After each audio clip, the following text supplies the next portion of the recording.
What does it mean to be holy? The vast majority of those who claim Christianity as their faith have little or no concept of what it means. 1 Peter 1, verse 16 says, "He has called you to be holy." So we are chosen by God to be holy. So it is very important that we understand what holy means. Now, we live in Satan's world, and the people willfully take God's name in vain. And they also take words that are important to God in vain as well, or make them common. For example, holy cow, holy smokes, and a lot worse.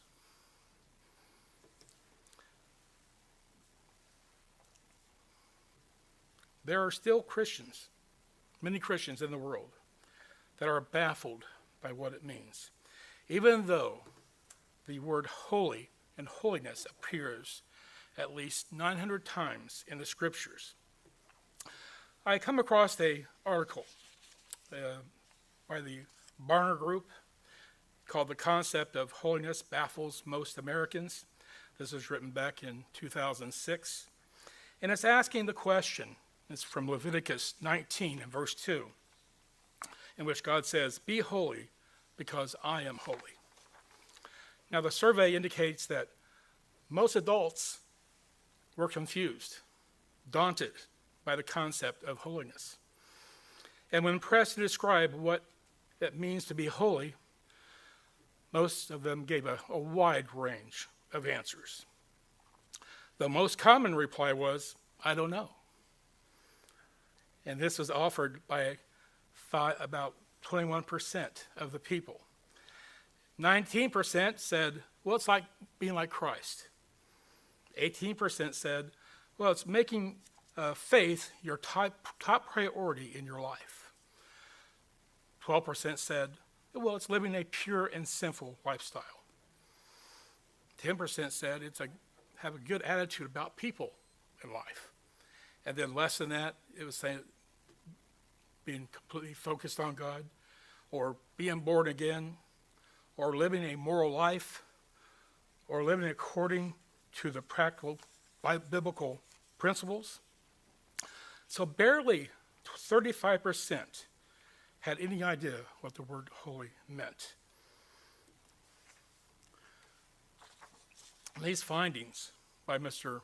Barna, George Barna, suggest that we need to consider this subject. It says, realize that results portray a body of Christians who attend church and read the Bible but have no understanding the concept or significance of holiness. They do not personally desire to be holy, and therefore little, or if anything, pursue it. Please turn to Exodus chapter 3. This is where Richard was a few weeks ago. And we're going to look and study the word about holy here. Now, we've all heard the law of first mention. And it is important because the first appearance of the word, concept, or doctrine in the Bible sets a pattern for how it should be understood throughout the rest of the scriptures. So in Exodus 3, we're going to start with verse 1. Now Moses was attending the flock of Jethro, his father-in-law, the priest of Midian. And he led the flock to the back of the desert and came to Horeb, the mountain of God. And the angel of the Lord appeared to him in a flame of fire in the midst of the bush. And he looked, and behold, the bush was burning with fire, but the bush was not consumed. Then Moses said, I will turn aside and see this great sight, why the bush does not burn. So when the Lord saw that he turned aside to look, God called out from the midst of the bush and said, Moses, Moses. And he said, Here am I. And then he said, Do not draw near to this place. Take off your sandals off your feet, for the place where you stand is holy ground. Moreover, he said, I am the God of your father, the God of Abraham, the God of Isaac, and the God of Jacob.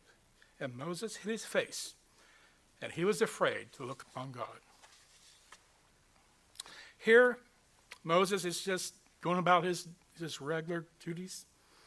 And he had been tending flocks for, 40 years.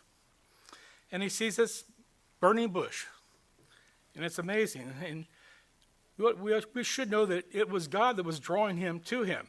That's why it was burning. And the reason why, because he was preparing to introduce himself to Moses, because he had a great duty for him to do.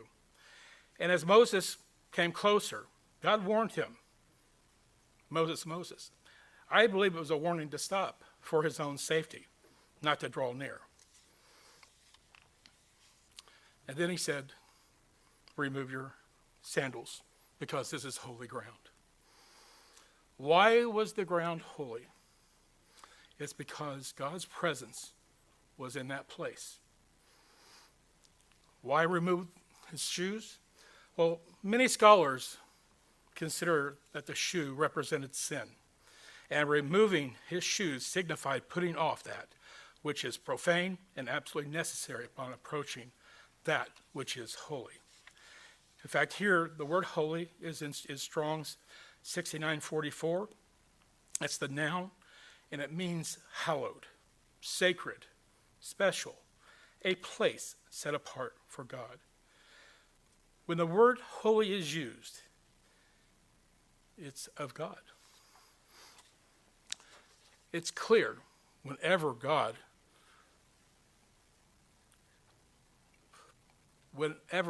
we see holy, it is of God. It's sacred. It's special. And here we see this burning bush. And the ground around it was also holy. The dirt, the rocks, the vegetation, the wood, the metal, everything around it was made sacred because God's presence was there. Another interesting point is that Moses could not discern that he was standing on holy ground. The ground, when he looked at it, looked like it did any other time. And I'm sure that he had been in that part of the desert many, many times with his flocks. But only because God's presence was there, God's essence, his holiness, that it was holy. And God demonstrated his spirit and his power in the burning bush. And there's no doubt that Moses hid his face and probably also knelt to acknowledge his unworthiness to be before God. And it is true, his holiness demands that we have proper reverence and humility. At that moment, Moses recognized God's power and his holiness. Again, he hid his face. And Richard had said that God himself came down from heaven to personally deliver a message, a commission for Moses to lead the Israelites out of Egypt. And so I believe it was important that God established who he was, and he did it in a very powerful way. And he did it by burning the bush without it being consumed. It was a way of showing Moses his perfection. And I do find it interesting that it was a burning bush because fire is used for purifying.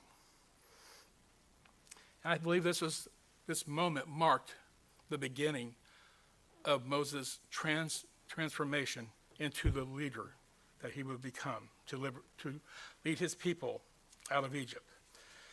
And right then, at that moment, I believe God started preparing Moses to lead them out. The first thing God addressed with Moses was he was holy, and that he had to be held up and respected because he was sacred.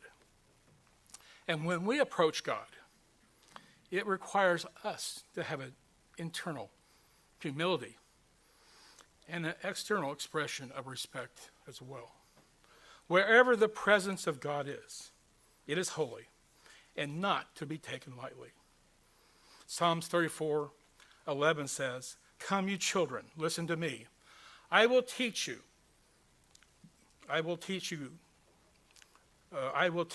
the fear of the Lord." The fear of the Lord is not something that comes to us naturally. It can only be learned by God opening up our minds and our hearts. For us to know God, we need to take off our shoes. To know God demands humility and respect for God. Now, we can be very hard-headed sometimes, and it gets in the way of our growth. But we must remember that God must be honored and respected at all times. Again, so many have difficulty relinquishing control and having a hard time accepting that they don't have the power. But it is interesting that we must learn it and be taught it by God. It doesn't come natural. You know, back then, oftentimes when prisoners were taken, they would take their shoes and make them vulnerable by walking barefoot. It made it much easier for them to control. In fact, in Joshua 24, he tells his men to stand on the neck with their foot of the enemy.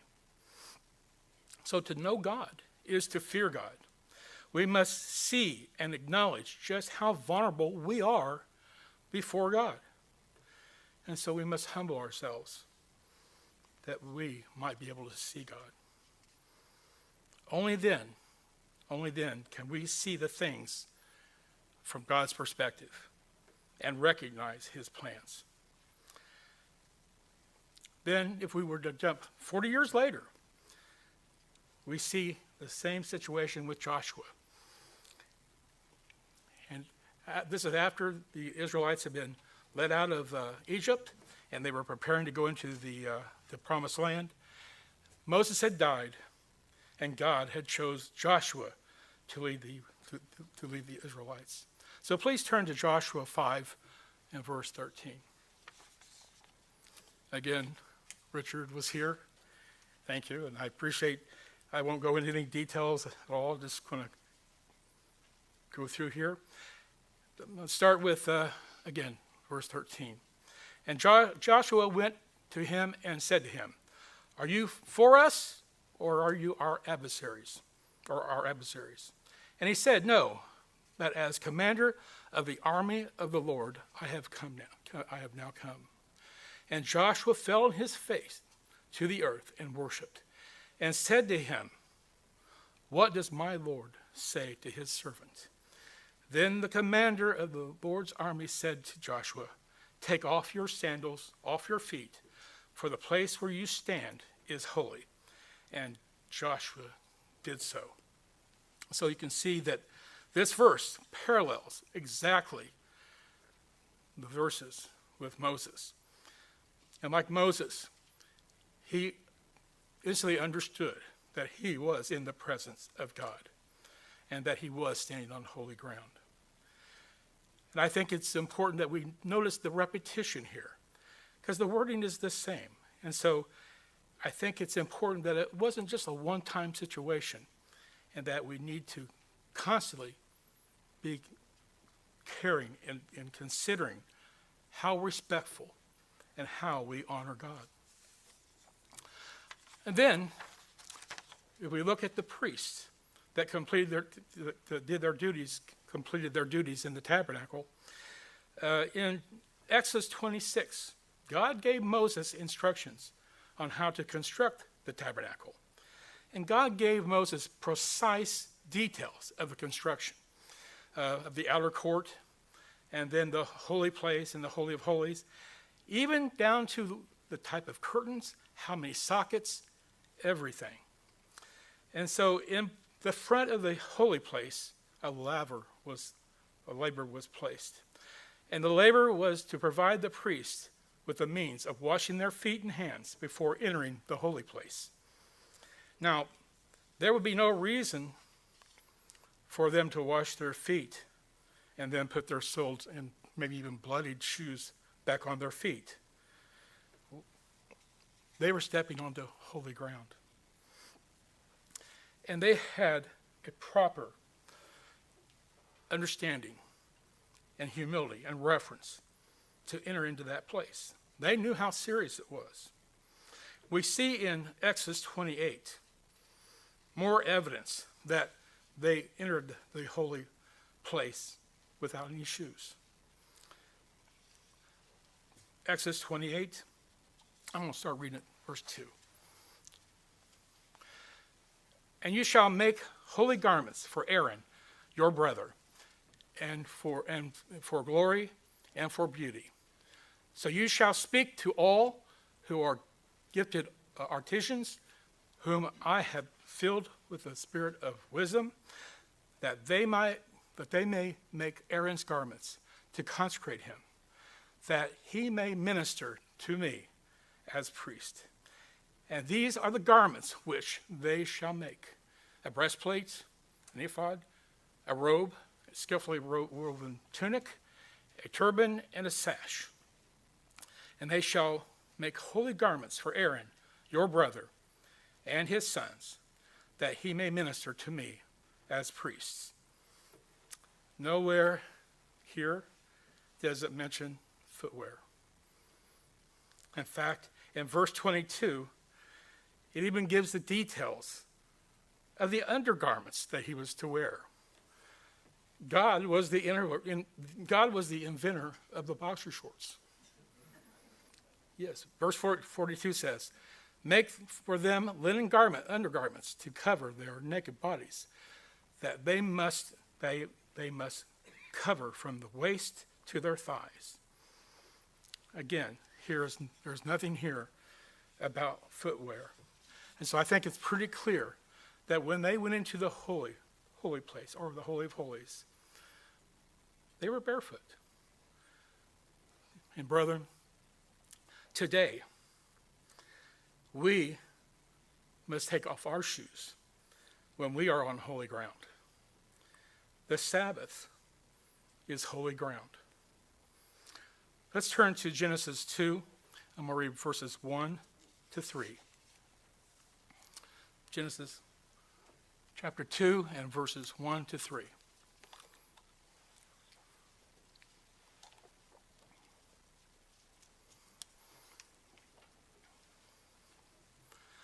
Thus the heavens and the earth and all the host of them were finished. And on the seventh day God ended his work which he had done. And he rested on the seventh day from all his work that he had done. Then God blessed the seventh day and sanctified it, because in it he rested from all his work which God had created and made. In verse 3, it says the word sanctified. Now, this is Strong's 6962, and it's very similar to what we see in Exodus. Here, though, this is the verb. This is a verb describing to be set apart, to be sacred. In Exodus, it's a noun. But the main thing just to understand is that when he made the Sabbath day, when he rested, he consecrated it. He made it hallowed. He sanctified it. Just as God placed his presence in a burning bush, and all the ground around it was made holy and sacred, Moses had to take his shoes off. And then when Joshua was in the presence of Jesus Christ, he had to take his shoes off as they were preparing to take Jericho And then in the tabernacle, the priests were very careful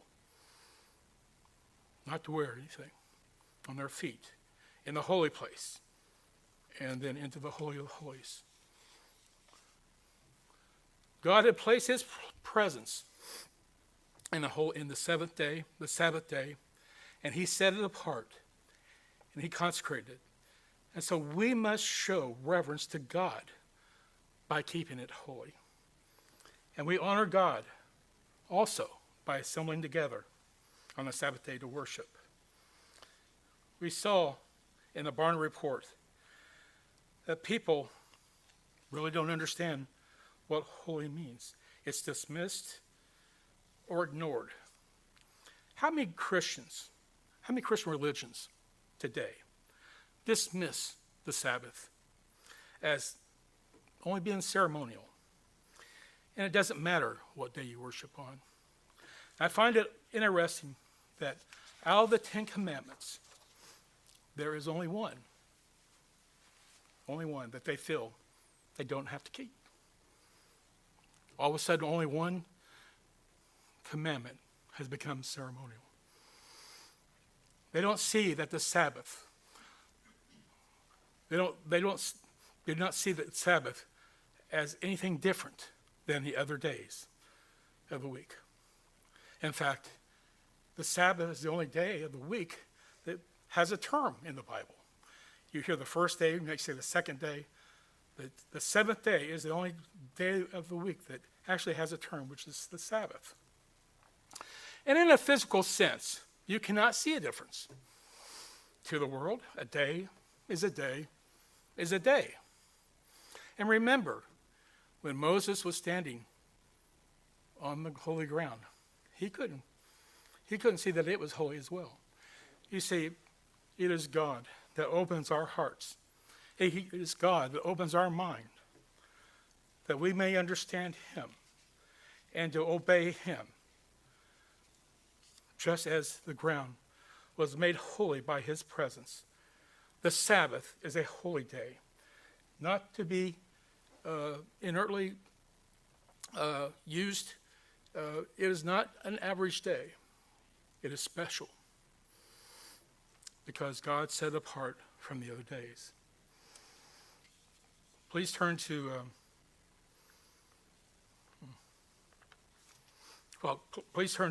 Exodus 20. Yes. And this is where we see the 10 Commandments.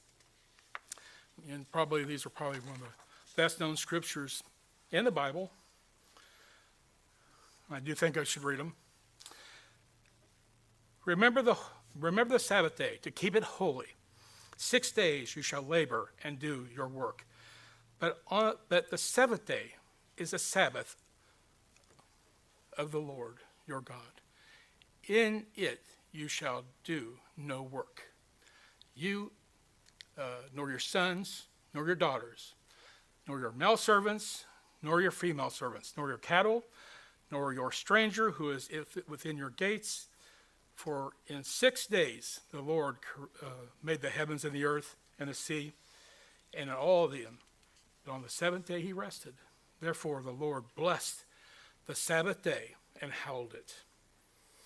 Now in verse 8 and in verse 11, this is the same word that is used in Genesis 2. We're sanctified, to be set apart, to be consecrated. Please turn to Ezekiel chapter 20. Ezekiel chapter 20. I'll start with verse 10.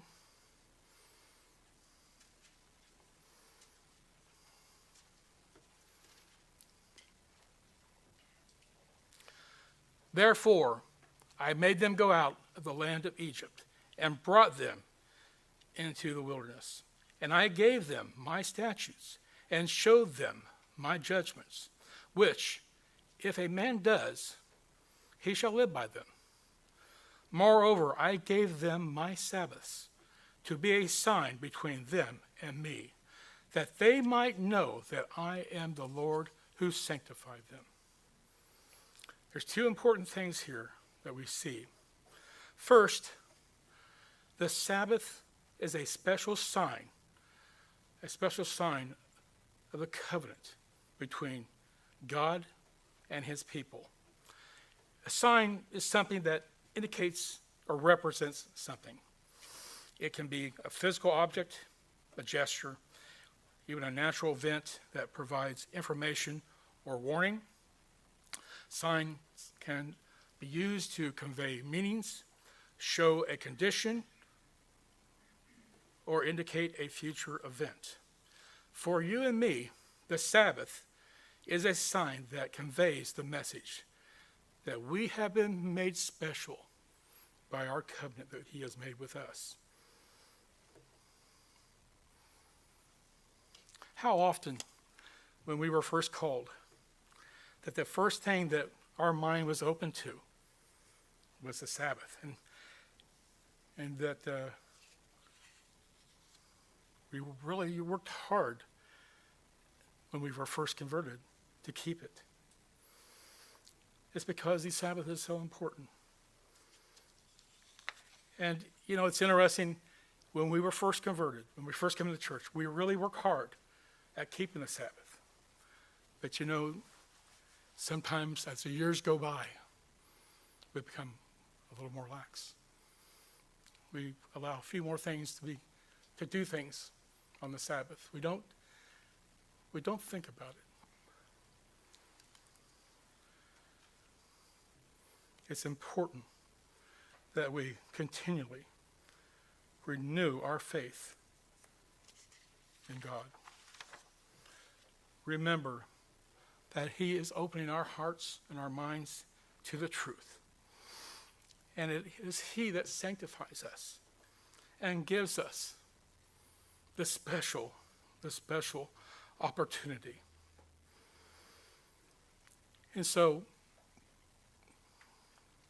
the second thing that I see in this verse is that the Sabbath also facilitates our relationship and our understanding of our Creator. If we are going to know God, the Sabbath must be kept. Without knowing God, there is no eternal life. The Sabbath, then, is necessary to have an eternal life. Please turn to Isaiah 58. Isaiah 58, and I'm going to start in verse 13.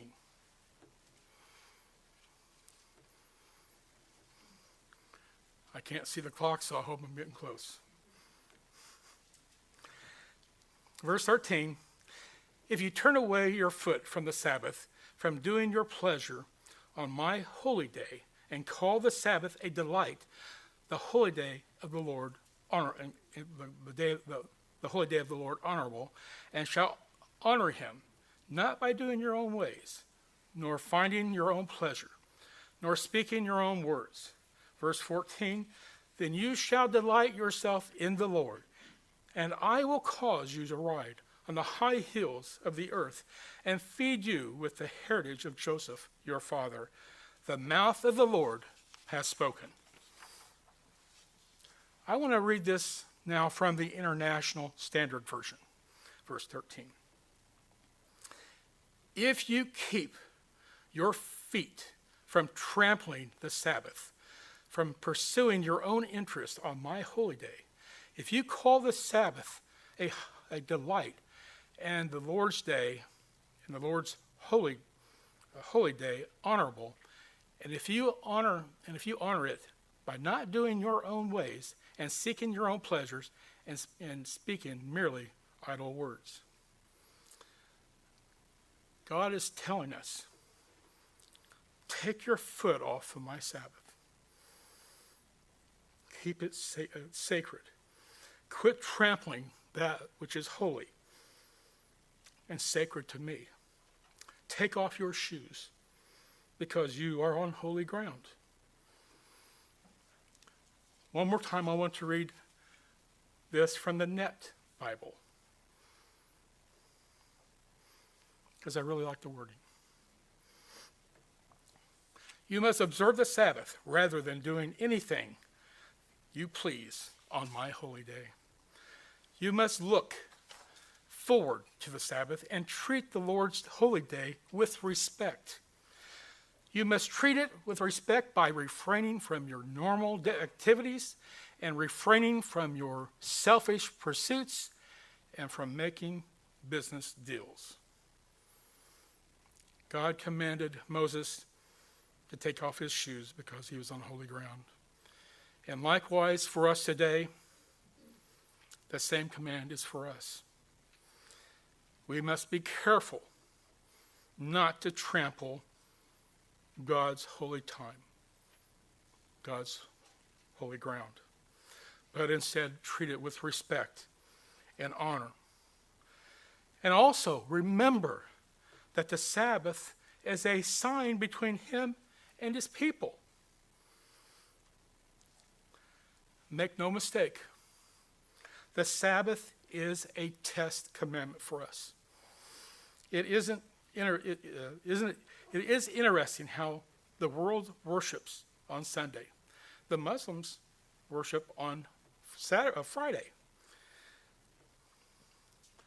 When the Bible, the Holy Scriptures, call for a Saturday or Sabbath observance. God in his wisdom made the Sabbath a test commandment for us. God tested ancient Israel out in the wilderness.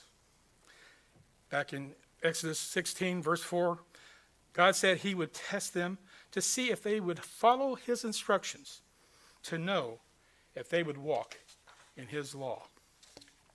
For us today, the Sabbath is still a crucial test commandment. And let's see if we are willing to voluntarily obey that which God has made sacred.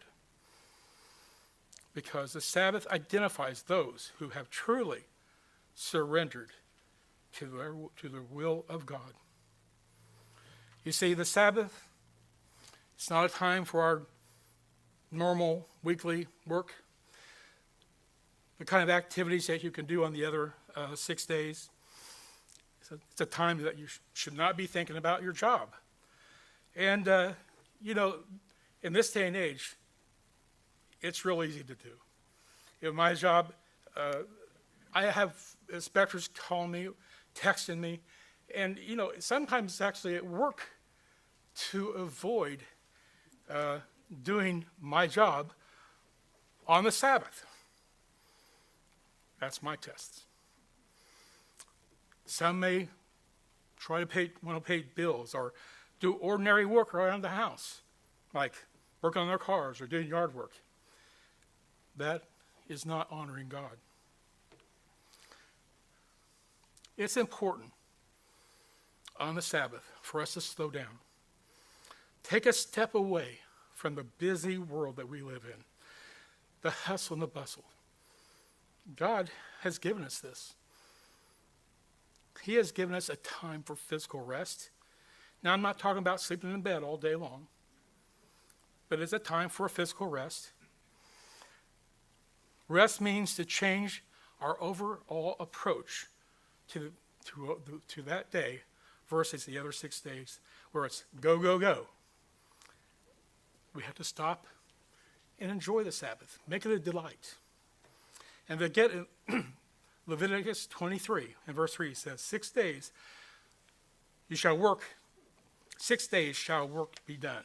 But the seventh day is a Sabbath of solemn rest, a holy convocation. I read that because of the word convocation. It means a calling together, a sacred assembly.